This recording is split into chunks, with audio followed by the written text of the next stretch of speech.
وكن راضيا لا تسخطن لشدة، كما الشوك لا يعطي الرحيق ولا العنب.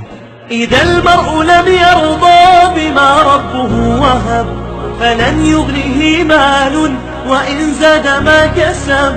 فكن راضيا ترضي الإله بأمره، فدرب الرضا نور ونبت الرضا ذهب. وكن راضيا لا تسخطن لشدة، كما الشوك لا يعطي الرحيق ولا العنب.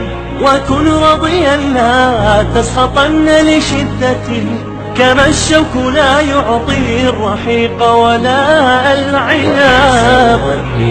في الإله وشكره، فتلك معاني الخير خض بها الألم. إليك غصونا دانيات قطوفها، ومنبع خيرات يفيض وقد نضم.